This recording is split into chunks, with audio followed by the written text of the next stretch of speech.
Hi hello ನಮಸ್ಕಾರ, welcome back to YouTube channel. ಇವತ್ತು ನಾನು ಡೈಲಿ ವ್ಲಾಗ್ ಮಾಡ್ತಾಯಿದ್ದೀನಿ. ನಮ್ಮ ವ್ಲಾಗ್ ಇಷ್ಟ ಆದರೆ ಕೊನೆಯಲ್ಲಿ ಲೈಕ್ ಕೊಡೋದನ್ನು ಮಾತ್ರ ಮರಿಬೇಡಿ. ಹಾಗೆ ನಮ್ಮ ಚಾನಲ್ಗೆ ಹೊಸದಾಗಿ ಬಂದಿದ್ದರೆ ದಯವಿಟ್ಟು ಸಬ್ಸ್ಕ್ರೈಬ್ ಮಾಡಿ. ನೋಡಿ ಫ್ರೆಂಡ್ಸ್, ನೋಡಿ ಇವತ್ತು ನಾನು ಬೆಳಗ್ಗೆನೇ ವ್ಲಾಗ್ ಸ್ಟಾರ್ಟ್ ಮಾಡಿದ್ದೀನಿ. ಇವರಿಬ್ಬರು ಎದ್ದಿದ ತಕ್ಷಣ ಜೋಕಾಲಿ ಬೇಕು ಅಂತ ಫುಲ್ಲು ಅಂದರೆ ಕಿತ್ತಾಡ್ತಾ ಇರ್ತಾರೆ. ಒಬ್ರಿಗೆ ಏನು ಬೇಕು ಅದು ಇನ್ನೊಬ್ಳಿಗೂ ಬೇಕು. ಹಾಗಾಗಿ ನಮ್ಮ ಅಕ್ಕ ಇಬ್ರಿಗೂ ಒಂದೊಂದು ಜೋಕಾಲಿ ಹಾಕಿ ಕೊಟ್ಟಿದ್ದಾರೆ. ಇವರಿಬ್ಬರ ಜೊತೆ ಮಾರ್ತಿನೂ ಆಟ ಆಡಿಕೊಂಡು ಟೈಮ್ ಪಾಸ್ ಮಾಡ್ತಾಯಿದ್ದ. ನಾವು ಇನ್ನೂ ಸ್ವಲ್ಪ ದಿವಸ ಇಲ್ಲೇ ಇದ್ದೋಗೋಣ ಅಂತ ನಾವು ಇಲ್ಲೇ ಇದ್ದೀವಿ. ಫ್ರೆಂಡ್ಸ್ ನೋಡಿ, ನಮ್ಮ ಅಕ್ಕ ನಮಗೆ ಹುಣ್ಸೆಹಣ್ಣನ್ನು ತೆಗೆದಿಡ್ತಿದ್ದಾಳೆ, ಎಷ್ಟು ಬೇಕು ಏನು ಅಂತ. ಮಿಕ್ಕಿದ್ದನ್ನು ಸಿಟಿಗೆ ಹೋದರೆ ತೊಗೊಂಡೋಗೋಣ ಸೇಲ್ ಮಾಡೋಕ್ಕೆ, ಇಲ್ಲಾಂದರೆ ಇಲ್ಲಿ ಯಾರಾದರೂ ಬರ್ತಾ ಇರ್ತಾರಲ್ವ, ಹುಣ್ಸೆಹಣ್ಣಿದ್ರೆ ಕೊಡಿ ಅಂದರೆ ಸೇಲ್ಗೆ. ಹಾಗಾಗಿ ಕೊಡೋದಾಯಿತು ಅಂತ ಎಲ್ಲ ತೆಗೆದಿಡ್ತಿದ್ದಾಳೆ ನಮ್ಮನ್ನು ಕೇಳಿಕೊಂಡು. ನಮ್ಮ ಅಕ್ಕನ ಕೆಲಸ ಮಾಡ್ತಿದ್ದಾರೆ. ಒಂದು ಕಡೆ ಅಡುಗೆಗೂ ರೆಡಿ ಮಾಡ್ಕೊತಿದ್ದಾರೆ. ನಾವಿಲ್ಲಿ ಬೀರುಲಿ ನಮ್ಮ ಅಕ್ಕ ಫುಲ್ಲು ಬಟ್ಟೆಗಳನ್ನ ನೋಡಿ ಚೆಲ್ಲಾಪಿಲ್ಲಿ ಮಾಡ್ಕೊಂಡಿದ್ದಾಳೆ. ನಾವು ಎಷ್ಟು ಕ್ಲೀನ್ ಮಾಡಿಟ್ಟೋದ್ರೂ ಹೀಗೆ ಮಾಡ್ತಾಳೆ, ಯಾವಾಗಲೂ ಇದೇ ಕೆಲಸ. ನಾವು ಅಂದರೆ ಸ್ವಲ್ಪ ತುಂಬ ದಿನವೇ ಆಯಿತು ಕ್ಲೀನ್ ಮಾಡಿಕೊಟ್ಟು ಬೀರು. ಬಟ್ ನಾನು ಹೇಗೆ ಇಟ್ಟಿರ್ತೀನಿ ಹಾಗೆ ಇಡು ಅಂತ ನಾನು ಹೇಳ್ತೀನಿ. ಏಕೆಂದರೆ ನಮ್ಮ ಮನೆಯಲ್ಲಿ ನಮ್ಮ ಅಕ್ಕ ಒಬ್ಬಳೇ ಮೇಂಟೈನ್ ಮಾಡೋದು. ಬಟ್ ಎಲ್ಲಾದರೂ ಹೋಗೋವಾಗ ತೊಗೊಂಡ್ಬಿಡ್ತಾಳೆ, ಮತ್ತು ಅದನ್ನು ಹೇಗೆಂದರೆ ಹಾಗೆ ಇಟ್ಬಿಡ್ತಾಳೆ. ನಾವು ಅದಕ್ಕೆ ಬೀರು ಎಲ್ಲ ತೆಗೆದು, ಬೀರುಲಿರೋ ಬಟ್ಟೆಗಳನ್ನೆಲ್ಲ ತೆಗೆದು ಬೆಡ್ ಮೇಲೆ ಹಾಕ್ಕೊಂಡು ಎಲ್ಲ ಪೂರ್ತಿ ಮಡಚಿ ಸೈಡಲ್ಲಿಟ್ಟು ಕ್ಲೀನಾಗಿ ಜೋಡಿಸ್ತಾ ಇದ್ದೀವಿ. ಒಂದು ಕಡೆ ಅಡುಗೆ ಆಗ್ತಾಯಿದೆ, ಇಲ್ಲಿ ನಾನು ಎಲ್ಲ ಜೋಡಿಸ್ತಿದ್ದೀನಿ ನೋಡಿ. ಫುಲ್ ಮಡಚಿ ಕೆಳಗಡೆನೇ ಎಲ್ಲ ಜೋಡಿಸ್ಕೊಂಡಿದ್ವಿ. ಇವಾಗ ಬೀರುಲಿ ಆರ್ಗನೈಸ್ ಮಾಡ್ತಾಯಿದ್ದೀನಿ. ಅಂದರೆ ನಮ್ಮದೆಲ್ಲ ಅಂದರೆ ನಾವು ರೇರಾಗಿ ಬರ್ತಾ ಇರ್ತೀವಲ್ಲ, ಬಂದಾಗೆಲ್ಲ ಬಟ್ಟೆಗಳನ್ನ ತರೋಕ್ಕಾಗಲ್ಲ. ಮನೇಲಿ ಹಾಕ್ಕೊಳ್ಳೋದಾಗಲಿ, ಅಂದರೆ ಸಿಂಪಲ್ ಕುರ್ತಾಸು ಅದು ಎಲ್ಲಾದರೂ ಹೋಗಬೇಕು ಸಿಟಿ ಅಥವಾ ಊರಿಗೆ ಅಂದರೆ ಬೇಕಾಗುತ್ತಲ್ಲ, ಆ ಥರ ನಮ್ಮದು ಒಂದು ಸೆಲ್ಫಲ್ಲಿ ಇಟ್ಟಿದ್ದೀವಿ. ಅದನ್ನೆಲ್ಲ ಫುಲ್ಲು ಚೆಲ್ಲಾಪಿಲ್ಲಿ ಮಾಡಿಬಿಟ್ಟಿದ್ದಾರೆ. ನಮ್ಮ ಪ್ರೇಮ, ಈ ತೇಜು ಇವರೆಲ್ಲ ತೊಗೊಂಡು ಅದನ್ನೆಲ್ಲ ಕ್ಲೀನ್ ಮಾಡಿ ನಾನು ಆರ್ಗನೈಸ್ ಮಾಡ್ಕೋತಾ ಇದ್ದೀನಿ. ಒಂದು ಕಡೆ ಎಲ್ಲ ನಮ್ಮ ಕೆಲಸದಲ್ಲಿದ್ದೀವಿ. ಇವರಿಬ್ರು ನೋಡಿ ಫುಲ್ಲು ಡ್ಯಾನ್ಸು, ಹಾಡು ಹಾಕ್ಸ್ಕೊಂಡು ಫುಲ್ಲು ಡ್ಯಾನ್ಸ್ ಮಾಡ್ತಿದ್ದಾರೆ. ಕುಂದು ಅವ್ರಿಗೆ ಕಾಲು ನೋವಲ್ವಾ ಅಂತ ಫುಲ್ಲು ತೀಟೆ. ಇಬ್ಬರು ಎಷ್ಟು ತೀಟೆ ಮಾಡ್ತಾರೆ ಅಂದರೆ ಸುಸ್ತಾಗಲ್ವಾ ಅಂತ ನಮಗೆ ಅನಿಸುತ್ತೆ. ತಿನ್ನಲ್ಲ ಸರಿಯಾಗಿ, ಬರೀ ಡ್ಯಾನ್ಸು, ಕುಣಿಯೋದು, ತೀಟೆ, ತಿರ್ಗೋದು. ಮತ್ತು ನಮ್ಮ ಮಾವನ ಜೊತೆ ಸೇರ್ಕೊಂಡು ಈ ರೀತಿ ನೋಡಿ ಡ್ಯಾನ್ಸು ಫುಲ್ಲು ಎಂಜಾಯ್ ಮಾಡ್ತಿದ್ದಾರೆ ಮಕ್ಕಳು. ಅಂದರೆ ಫುಲ್ಲು ಖುಷಿ ಪಡ್ತಿದ್ದಾರೆ. ನಾವಿಲ್ಲಿ ನಮ್ಮ ಕೆಲಸನ ಮಾಡ್ತಿದ್ದೀವಿ. ಅವ್ರ ಎಂಜಾಯ್ಮೆಂಟ್ ಅವ್ರದ್ದು. ನಾವಿಲ್ಲಿ ನಮ್ಮ ಕೆಲಸಗಳಲ್ಲಿ ಫುಲ್ಲು ಇನ್ವಾಲ್ವ್ ಆಗಿದ್ದೀವಿ. ಏಕೆಂದರೆ ಇನ್ನು ಈ ಡೇ ಬೈ ಡೇ ಹೀಗೆ ಕಳೆದೋಗ್ಬಿಡುತ್ತೆ. ನಾವು ಇರಬೇಕು ಅಂತ ಸ್ವಲ್ಪ ದಿವ್ಸಕ್ಕೆ ಇರೋಣ ಅಂತ ಬರ್ತೀವಿ, ಏನೂ ಮಾಡದೆ ಸುಮ್ಮನೆ ತಿಂದಿದ ತಕ್ಷಣ ಕೂತ್ಕೊಂಡು ಮಲ್ಕೊಂಡು ಟೈಮ್ ಪಾಸ್ ಮಾಡಿ ಏನೂ ಮಾಡಲ್ಲ. ಹಾಗಾಗಿ ಒಂದು ಕಡೆ ಕೆಲಸ ಮಾಡೋರು ಮಾಡ್ತಾ ಇದ್ದರೆ ಇನ್ನೊಂದು ಕಡೆ ಮಾತಾಡಿಕೊಂಡು ಟೈಮ್ ಪಾಸು ಆಗುತ್ತಲ್ವ ಅಂತ ನಾವು ಮಾಡ್ತಾಯಿದ್ವಿ. ಅಡುಗೆ ಆಗೋದ್ರೊಳಗೆ ನಾವು ಬೀರು ಎಲ್ಲ ಕ್ಲೀನ್ ಮಾಡಿಕೊಂಡು ಪೂರ್ತಿ ಕೆಲಸ ಮುಗಿಸೋಣ ಅಂತ. ಇಲ್ಲಿ ನೋಡಿ ಮಕ್ಕಳಿಗೆ ಮಾವಿನ ಹಣ್ಣು ಕೊಟ್ಟಿದ್ದಾರೆ. ಊಟ ಎಲ್ಲ ಆಯ್ತಲ್ವ ಎಲ್ರದ್ದು. ಹಾಗಾಗಿ ಎಲ್ಲರೂ ಊಟ ಮಾಡಿ, ಮಕ್ಕಳಿಗೆ ಮಾವಿನ ಹಣ್ಣು ಫುಲ್ಲು ತುಂಬಾ ಇಷ್ಟ. ನಮ್ಮ ಅಕ್ಕಂಗೆ ಎಲೆ ಅಡಿಕೆ ಇಷ್ಟ. ಎಲೆ ಅಡಿಕೆ ಹಾಕ್ಕೊಂಡು ಇಲ್ಲಿ ನೋಡಿ ಎಣ್ಣೆ ಬೇಕು ಅಂದವ್ರಿಗೆ ಈ ರೀತಿ ಎಣ್ಣೆ ಹಾಕ್ಕೊಂಡು ಟೈಮ್ ಪಾಸ್ ಮಾಡಿಕೊಂಡು ಹೇಗೋ ಇದ್ದೀವಿ. ಮತ್ತು ನಮ್ಮ ನಾಗಮಣಿಗೆ ಗಣ್ಣವ್ರು ನೋಡೋಕ್ಕೆ ಬರ್ತೀವಿ ಅಂತ ಹೇಳಿದರು ಯಾರೋ. ಹಾಗಾಗಿ ನಮ್ಮ ನಾಗಮಣಿ ಫುಲ್ಲು ರೆಡಿಯಾಗಿಬಿಟ್ಟಿದ್ದಾಳೆ. ಲಾಸ್ಟ್ ಟೈಮ್ ಬಂದಿದ್ದರು ಹಬ್ಬದ ದಿವಸ, ಅವತ್ತು ರೆಡಿಯಾಗಿರಲಿಲ್ಲ, ಇವತ್ತು ಫುಲ್ಲು ರೆಡಿಯಾಗಿದ್ದಾಳೆ ನೋಡಿ. ನಾಳೆ ಹಬ್ಬ ಅನ್ನೋ ದಿವಸ ಒಬ್ಬರು ಬಂದಿದ್ದರು, ಇವತ್ತೊಬ್ಬರು ಬಂದಿದ್ದಾರೆ. ನಾಗಮಣಿಗೆ ರಜೆ ಇದೆ, ಮನೇಲಿದ್ದಾಳೆ ಅಂದರೆ ಈ ರೀತಿ ಗಂಡುಗಳು ಬರ್ತಾ ಇರುತ್ತೆ. ಇವತ್ತು ಬರ್ತೀವಿ ಅಂದರು. ಹಾಗಾಗಿ ನಾವು ನಾಗಮಣಿನ ರೆಡಿ ಮಾಡಿಸಿದ್ದೀವಿ, ರೆಡಿ ಆಗು ಅಂತ. ನೋಡಿ ನಮ್ಮ ಮನೆಯಲ್ಲಿ ಟೀ 3 ಹೊತ್ತು ಕೊಟ್ಟರು ಕುಡಿತಾರೆ. ಊಟ ಇಲ್ಲಾಂದ್ರೂ ಪರವಾಗಿಲ್ಲ, ಟೀ ಬೇಕು. 3 ಹೊತ್ತೇನು 5 ಹೊತ್ತು 10 ಟೈಮ್ ಕೊಟ್ಟರು ಕುಡಿತಾ ಇರ್ತಾರೆ. ಇಲ್ಲಿ ನಮ್ಮ ತೇಜು ಟೀ ಮಾಡೋಕ್ಕಿಟ್ಟಿದ್ದಾಳೆ. ನಾವು ಗಣ್ಣವ್ರು ಬರ್ತಾರೆ ಅನ್ನೋ ಕಾರಣಕ್ಕೆ ನಾವು ಸಿಟಿಗೆ ಹೋಗಬೇಕಾಗಿತ್ತು. ಚಿದು ಅಂದರೆ ಬುಜ್ಜಿಗೆ ನಾವು ಕಾಲು ಚೈನ್ ತೊಗೋಬೇಕಿತ್ತು. ಏಕೆಂದರೆ ಲಹರಿಗೆ ಆಲ್ರೆಡಿ ನಮ್ಮ ಅಕ್ಕ ಕೊಡಿಸಿದ್ರು, ಇವಳಿಗೆ ಕೊಡಿಸಿರ್ಲಿಲ್ಲ. ಹಾಗಾಗಿ ಹಳೇದನ್ನು ಕೊಟ್ಟು ಹೊಸದು ತೊಗೋಬೇಕು ಅಂತ ರೆಡಿಯಾಗಿದ್ವಿ. ನೋಡಿ ನಾನೊಂದು ಕಡೆ ರೆಡಿ ಆಗ್ತಾ ಇದ್ದೀನಿ.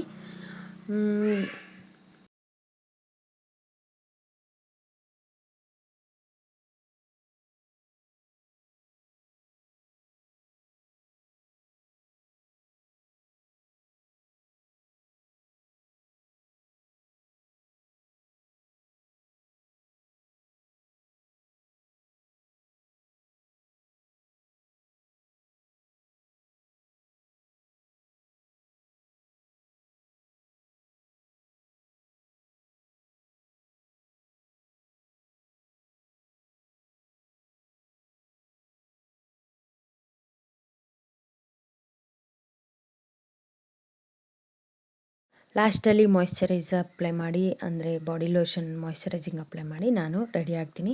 ಇವಾಗ ಜಸ್ಟ್ ಒಂದು ಸಿಂಪಲ್ ಕುರ್ತಾ ಹಾಕ್ಕೊಂಡು ಮೊನ್ನೆ ನನ್ನ ಬರ್ತ್ಡೇಗೆ ಹಾಕ್ಕೊಂಡಿದ್ದೆನಲ್ಲ ಜಸ್ಟ್ ಸಿಂಪಲ್ ಕುರ್ತಾ ಹಾಕ್ಕೊಂಡು ಹೊರಡೋಣ ಅಂತ ರೆಡಿ ಆದ್ವಿ. ನಮ್ಮ ನಾಗಮಣಿಗೆ ಈ ಮಕ್ಕಳಿಗೆ ಜುಟ್ಟು ಹಾಕೋದೇ ಖುಷಿ. ಅದು ಕೂದಲೇ ಇಲ್ಲ ಕಟಿಂಗ್ ಮಾಡಿಸಿದ್ದೀವಿ ಅಂದರೆ ಕೇಳೋದೇ ಇಲ್ಲ. ಆ ಕಟಿಂಗ್ ಎಲ್ಲನೂ ಶೇಪ್ ಹೊರಟಿದ್ದಿದೆ. ಇವಳು ಫುಲ್ಲು ಇಬ್ರಿಗೂ ಎರಡೆರಡು ಜುಟ್ಟು ಹಾಕಿ ಹೂವೆಲ್ಲ ಮುಡಿಸ್ತಾ ಇರ್ತಾಳೆ. ಅವಳಿಗೊಂಥರ ಕ್ರೇಜು ನೋಡಿ. ಇವರಿಬ್ಬರು ಹಾಗೆ ಜುಟ್ಟು ಹಾಕಿಸ್ಕೊಳ್ಳೋಕ್ಕೆ ಫುಲ್ಲು ಖುಷಿ. ಅವರಿಬ್ಬರನ್ನೂ ರೆಡಿ ಮಾಡಿ ಮಲಗಿಸೋಣ, ಗಂಡವ್ರು ಬಂದು ಹೋಗೋದ್ರೊಳಗೆ ಮಲಗಿಸೋಣ ಅಂತ ನಮ್ಮ ಪ್ರೇಮ ಅವಳ ತಂಗಿನ ಜೋಕಾಲಿಲಿ ಹಾಕಿ ಮಲಗಿಸ್ತಿದ್ದಾಳೆ ನೋಡಿ. ಇಷ್ಟು ದೊಡ್ಡ ಅಕ್ಕ, ಇಷ್ಟು ಚಿಕ್ಕ ತಂಗಿ, ಇಬ್ಬರು ಒಳ್ಳೆ ಕಾಂಬಿನೇಷನ್ ನೋಡಿ. ತೂಗ್ತಿದ್ದಾಳೆ. ಇಬ್ಬರನ್ನೂ ಮಲಗಿಸ್ಬಿಡೋಣ, 1 ಅವರ್ 2 ಅವರ್ ಅವರು ಬಂದು ಹೋಗೋ ತನಕ ಮಲಗಲಿ, ಅಷ್ಟರಲ್ಲಿ ಎದ್ದರೆ ಜೊತೆ ಕರ್ಕೊಂಡೋಗೋಣ ಅಂತ ಮಲಗಿಸ್ತಿದ್ದೀವಿ. ಫ್ರೆಂಡ್ಸ್ ನೋಡಿ, ಗಂಡವ್ರು ಬರ್ತಾರೆ ಅಂತ ಎಕ್ಸ್ಟ್ರಾ ಚೇರ್ಸ್ ಎಲ್ಲ ಹಾಕಿ ರೆಡಿ ಮಾಡಿದ್ದೀವಿ. ಅವ್ರಿಗೆ ಜಸ್ಟು ಟೀ ಅಥವಾ ಜ್ಯೂಸ್ ಏನಾದರೂ ಕೊಡೋಣ ಸಾಕು. ಯಾಕೆಂದರೆ ನೋಡೋಕೆ ಬರೋರಿಗೆ ಊಟ ತಿಂಡಿ ಎಲ್ಲ ಕೊಡಬಾರ್ದಲ್ವ. ಹಾಗಾಗಿ ಜಸ್ಟ್ ಕಾಫಿ ತಿಂಡಿ ಮಾಡಿ ಕೊಟ್ಟು ಕಳ್ಸೋಣ ಅಂತ ನೋಡಿ. ಅವ್ರು ಬಂದು ನೋಡಿಕೊಂಡು ಅವ್ರು ಬೇಗ ಹೊರಟೋದ್ರು. ಬೇರೆ ಎಲ್ಲ ಇನ್ನೂ ಬೇರೆ ಬೇರೆ ಕಡೆ ನೋಡಬೇಕಲ್ವ ಹೆಣ್ಣಾಗಾಗಿ ಅವ್ರು ಹೊರಟೋದ್ರು. ನಾವಿಲ್ಲಿ ಇವರಿಬ್ಬರು ಮಲ್ಕೊಂಡಿದ್ರು. ಇವ್ರನ್ನ ಕರ್ಕೊಂಡು ನಾವು ಹೊರಟ್ವಿ ಸಿಟಿ ಕಡೆ. ಒಂದು ರೌಂಡ್ ಹೋಗ್ಬರೋಣ ಅಂತ. ಆದರೂ ಸ್ವಲ್ಪ ಲೇಟ್ ಆಯಿತು, ಸಂಜೆನೇ ಆಯಿತು. ಬಟ್ ಬಿಸಿಲು ಮಾತ್ರ ಕಡಿಮೆ ಆಗೋಲ್ಲ ಬಿಡಿ. ಎಷ್ಟು ಸಂಜೆ ಆಗಲಿ 5 ಗಂಟೆ ಆದರೂ ಬಿಸಿಲಿರುತ್ತೆ, 6 ಆದರೂ ಬಿಸಿಲಿರುತ್ತೆ, ಮಳೆ ಬರ್ತಾನೆ ಇಲ್ಲ. ಅದೊಂದು ತಲೆನೋವು. ಊರ ಕಡೆ ಇರೋದೊಂದು ಇಷ್ಟು ಮರ ಗಿಡಗಳಿದ್ರೂ ಸ್ವಲ್ಪ ಗಾಳಿ ಬೀಸೋಲ್ಲ, ಏನಿಲ್ಲ, ಸಖತ್ತು ಸೆಕೆ ಆಗುತ್ತೆ. ನಾವಿವಾಗ ಕಾಲು ಚೈನ್ ತೊಗೊಂಡು, ಪಾಪ ಲಹರಿ ಹಾಕ್ಕೊಂಡಿದ್ದಾಳಲ್ವ ಹೊಸ ಚೈನು, ಇವಳು ನೋಡ್ತಿರ್ತಾಳೆ. ನಮ್ಮ ಅಕ್ಕಂಗೆ ಬೇಜಾರು, ಅವಳು ನೋಡ್ತಾಳೆ ಅವಳಿಗೂ ಕೊಡ್ತಾಣ ಅಂತ. ಹಾಗಾಗಿ ಬಂದ್ವಿ. ಬಟ್ ಸಖತ್ ರೇಟ್ ಆಗಿಬಿಟ್ಟಿದೆ ಬಂಗಾರ ಬೆಳ್ಳಿ. ನೋಡೋಣ ಇಲ್ಲಿ ಹೇಗಿರ್ಬೋದು ರೇಟ್ ಅಂತ ಹೊರಟು ಬಂದ್ವಿ.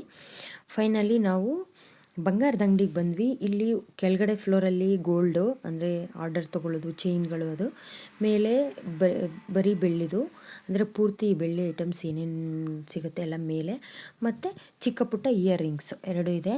ಪಾಪುದು ಕಾಲು ಚೈನು ಮತ್ತು ಕೈ ಬಳೆಗಳಿತ್ತಲ್ವ, ಅದು 2 ಕೊಟ್ಟು ನಾವು ಕಾಲು ಚೈನ್ ತೊಗೊಂಡ್ವಿ. 2 ಕೊಟ್ಟರು ಎಕ್ಸ್ಟ್ರಾ ಬೇರೆ ಅಮೌಂಟ್ ತೊಗೊಂಡ್ರು. ಎಷ್ಟು ಕಾಸ್ಟ್ಲಿ ಇದೆ ಅಂದರೆ, ಇವರೇ ಅಷ್ಟೊಂದು ಕಾಸ್ಟ್ಲಿ ಹಾಕೋದು. ಹೊರಗಡೆ ಅಷ್ಟೊಂದೇನಿಲ್ಲ ಅನಿಸುತ್ತೆ, ಬಟ್ ಇವ್ರು ತುಂಬಾ ಜಾಸ್ತಿ ಅಮೌಂಟ್ ಹಾಕಿದರು. ಗ್ರಾಮ್ಗೇನೆ ಜಾಸ್ತಿ ಹಾಕಿದರು. ಹೇಗೋ ಹೋಗ್ಲಿ ಬಿಡು, ಪಾಪ ಅವಳಿಗೆ ತೊಗೊಳಕ್ಕೆ ಬಂದಿದ್ದೀವಿ, ಬೇಡ ಅಂತ ಹೋದರೆ ನಮಗೂ ಇಷ್ಟ ಆಗೋಲ್ಲ, ಅಂದರೆ ನಮಗೆ ಬೇಜಾರಾಗುತ್ತೆ. ಅದಕ್ಕೆ ಅಂತ ಬಂದು ವಾಪಸ್ ಹೋಗೋದು ಅಂತ ತೊಗೊಂಡು ನಾಗಮಣಿಗೆ ಒಂದು ಇಯರಿಂಗ್ಸ್ ತೊಗೊಂಡು, ಅವಳು ಚಿಕ್ಕದೊಂದ್ರೆ ಇಯರಿಂಗ್ ಬೇಕು ಅಂದ್ಲು. 1.25 ಗ್ರಾಮಲ್ಲಿ ತೊಗೊಂಡು ನೋಡಿ. ನಾನು ಪ್ರೇಮ ಎಲ್ಲ ಮುಗಿಸಿದ ತಕ್ಷಣ ದೊಡ್ಡ ಮಿರರ್ ಇತ್ತು, ಅಲ್ಲಿ ಜಸ್ಟ್ ಒಂದು ಕ್ಯಾಪ್ಚರ್ ಮಾಡ್ಕೊಂಡು ಹೊರಟು ನಮ್ಮ ಅಮ್ಮಂಗೆ ಒಂದು ಸ್ಯಾರಿ ತೊಗೋಬೇಕು ಅಂದ್ಲು ನಮ್ಮಕ್ಕ. ಅಂದರೆ ಪೂಜೆ ಮಾಡಿಸ್ತಾರೆ ಅಂತ ಹೇಳಿದೆ ಅಲ್ಲ, ಅವರು ಕೊಡಬೇಕಲ್ವ ಆ ಟೈಮಲ್ಲಿ ಪೂಜೆ ಮಾಡಿಸ್ತಿದ್ದಾರೆ ಅಂತ ನಮ್ಮಕ್ಕ ಸ್ಯಾರಿ ತೊಗೊಳ್ಳೋಣ ಅಂತ ಬಂದ್ವಿ. ನಮ್ಮ ಅಮ್ಮಂಗೆ ಒಂದು ಸ್ಯಾರಿ ತೊಗೊಂಡು ಹೊರಡೋಣ. ಇನ್ನೇನು ಲಾಸ್ಟ್ ಸ್ಯಾರಿ ಮಾತ್ರ ಇತ್ತು, ಹಾಗಾಗಿ ಸ್ಯಾರಿ ತೊಗೊಂಡು ಹೊರಟ್ವಿ. ಫೈನಲಿ ಸಂಜೆ ಆಯಿತು ನೋಡಿ. ಇನ್ನೂ ಅಂದರೆ ಸನ್ನು ಈಗ ತಾನೇ ಮುಳುಗಿದ್ದಾರೆ. ಬಟ್ ಆ ಟೈಮ್ಗೆ ಚಂದ್ರ ಬಂದಿದ್ದಾನೆ, ಹಾಫ್ ಚಂದ್ರ. ಬಟ್ ದೂರದಿಂದ ಕ್ಯಾಪ್ಚರ್ ಮಾಡೋದ್ರಿಂದ ಅದು ಕ್ಲಿಯಾರಿಟಿ ಇಲ್ಲ. ಬಟ್ ಎಷ್ಟು ಚೆನ್ನಾಗಿ ಕಾಣಿಸ್ತಿದೆ. ಆ ಸಂದು ಕಲರ್ ನೋಡಿ ಯಾವ ಥರ ಇದೆ, ಆರೆಂಜು, ಯೆಲ್ಲೋ, ರೆಡ್ ಎಲ್ಲ ಮಿಕ್ಸು ಸಕ್ಕತ್ತಾಗಿ ಕಾಣಿಸ್ತಾ ಇತ್ತು. ಹಾಗಾಗಿ ನಾನು ಜಸ್ಟ್ ಹಾಗೆ ಕ್ಯಾಪ್ಚರ್ ಮಾಡಿದೆ. ಮನೆಗೆ ಬಂದಿದ್ದ ತಕ್ಷಣ ಪಾಪು ಫುಲ್ಲು ಕಾಲು ಚೈನ್ ಹಾಕು ಅಂತ ಅವ್ರ ದೊಡ್ಡಮ್ಮನ ಹತ್ರ ಕಾಲು ಚೈನ್ ಹಾಕಿಸ್ಕೊಂಡು, ಏಕೆಂದರೆ ಪಾಪ ಕಾಲು ಚೈನ್ ಇಲ್ಲದೆ ಇದಕ್ಕೆ ಲಹರಿ ಹಾಕ್ಕೊಂಡವಳಲ್ವ, ಹಾಗಾಗಿ ಕಾಲು ಚೈನ್ ಹಾಕಿಸ್ಕೊಳ್ಳೋಣ, ನನಗೂ ಗೆಜ್ಜೆ ಬೇಕು ಅಂತ ಹಾಕಿಸ್ಕೋತಿದ್ದಾಳೆ. ಅವಳಿಗೊಂಥರ ತುಂಬ ಖುಷಿ. ಚಿಕ್ಕಂದ್ರಲ್ಲಿ ಏನೂ ಹಾಕಿಸ್ಕೋತಾ ಇರಲಿಲ್ಲ. ಒಂದು ಡ್ರೆಸ್ ಹಾಕಿಸ್ಕೊಳ್ಳೋಕ್ಕೂ ಅವಳು ಒಂದು ಚೈನು, ಕತ್ತಿಗೆ ಆಯಿತು, ಕೈಗೆ ಆಯಿತು, ಏನೂ ಹಾಕಿಸ್ಕೊತಿರ್ಲಿಲ್ಲ. ಕೈ ಬಳೆ ಕಿತ್ತು ರೋಡ್ಗೆ ಎಸೆಯೋಳು ಮನೆಯಲ್ಲಿ, ಬ್ಯಾಂಗ್ಳೂರಲ್ಲಿ. ಆ ಥರ ಇದ್ದವಳು ಇವಾಗ ಫುಲ್ಲು ಇಷ್ಟಪಡ್ತಾಳೆ. ಅಂದರೆ ಹೆಣ್ಮಕ್ಳಾಗೆ ಅಲ್ವಾ, ದೊಡ್ಡವರಾಗ್ತಾ ಎಲ್ಲ ಇಷ್ಟಪಡ್ತಾರೆ ಅನ್ನೋದು ಒಂದು ಏಜ್ ತನಕ. ಆಮೇಲೆ ದೊಡ್ಡವರಾಗಿ ಒಂದು ಕಾಲೇಜ್ ಲೆವೆಲ್ಗೆ ಬಂದ ತಕ್ಷಣ ನಮಗೇನು ಬೇಡ ಅಂತ ನಾರ್ಮಲ್ ಆಗಿಬಿಡ್ತಾರೆ. ಹಾಗಾಗಿ ಈ ಏಜಲ್ಲಿ ಹಾಕ್ಕೊಳ್ಳಿ, ನಾವು ಹಾಕ್ಬಿಟ್ಟು ನೋಡಿ ಖುಷಿ ಪಡಬೇಕು ಅಂತ ನಮ್ಮ ಅಕ್ಕ ಫುಲ್ಲು ಕೊಡ್ಸಾನೆ ಇರ್ತಾಳೆ. ವರ್ಷ ನಮ್ಮ ಅಕ್ಕನೇ ಕೊಡಿಸ್ಬೇಕು. ನಮ್ಮ ಅಕ್ಕ ಕೊಡಿಸ್ದೆ ಅವಳಿಗೆ ಬೆಳ್ಳಿ ಯಾವುದೋ ಹಾಕೋದೇ ಇಲ್ಲ. ನಾವು ಇಲ್ಲಿ ತನಕ ನಾವು ಏನೂ ತೆಗೆದುಕೊಟ್ಟಿಲ್ಲ ನನ್ನ ಮಗಳಿಗೆ. ನಮ್ಮ ಅಕ್ಕ ನಮ್ಮ ಮಾವ ಇಬ್ಬರು ಹೋಗಿ ಅವರಿಬ್ಬರೇ ತರಬೇಕು. ವರ್ಷ ಲಹಾರಿಗೂ ಇವರಿಬ್ರು ಕೊಡ್ಸಿದ್ರೇ ಬೆಳ್ಳಿ ತೊಗೊಳೋದು ನಾವು. ಇಲ್ಲಾಂದರೆ ನಾವು ತೊಗೊಳ್ಳೋದೇ ಇಲ್ಲ. ಇರೋ ಹಳೆ ಬೆಳ್ಳಿಲೇ ಹಾಗೇ ಬಿಡ್ತೀವಿ. ಅದೇನೋ ಅಭ್ಯಾಸ ಆಗಿದೆ ಇಲ್ಲಿ. ಅಂದರೆ ಹುಟ್ಟಾಗಿಂದ ಇಲ್ಲೇ ಇದ್ಲಲ್ವ, ಇಬ್ಬರು ಇಲ್ಲೇ ಇದ್ರಲ್ವ, ಇಬ್ರಿಗೂ ಚಿಕ್ಕಂದ್ರಿಂದ ಇವರಿಬ್ರು ಕೊಡಿಸಿ ರೂಢಿ ಆಗಿಬಿಟ್ಟಿದೆ. ಫ್ರೆಂಡ್ಸ್ ನೋಡಿ, ಇವತ್ತಿನ ವ್ಲಾಗ್ ಇಷ್ಟೇ. ಮಕ್ಕಳು ಫುಲ್ ಆಟ ಆಡಿಕೊಂಡು ಹೊರಗಡೆ ಇದ್ದಾರೆ, ಆಟ ಆಡಿಕೊಂಡು. ನಾವಿಲ್ಲಿ ಅಡುಗೆ ಮಾಡೋಕ್ಕಂತ ಹೊರಟ್ವಿ. ಇವತ್ತಿನ ವ್ಲಾಗು ನಿಮಗೆ ಇಷ್ಟ ಆದರೆ ಲೈಕ್ ಕೊಡಿ, ಹಾಗೇ ಸಬ್ಸ್ಕ್ರೈಬ್ ಮಾಡೋದನ್ನು ಮಾತ್ರ ಮರಿಬೇಡಿ.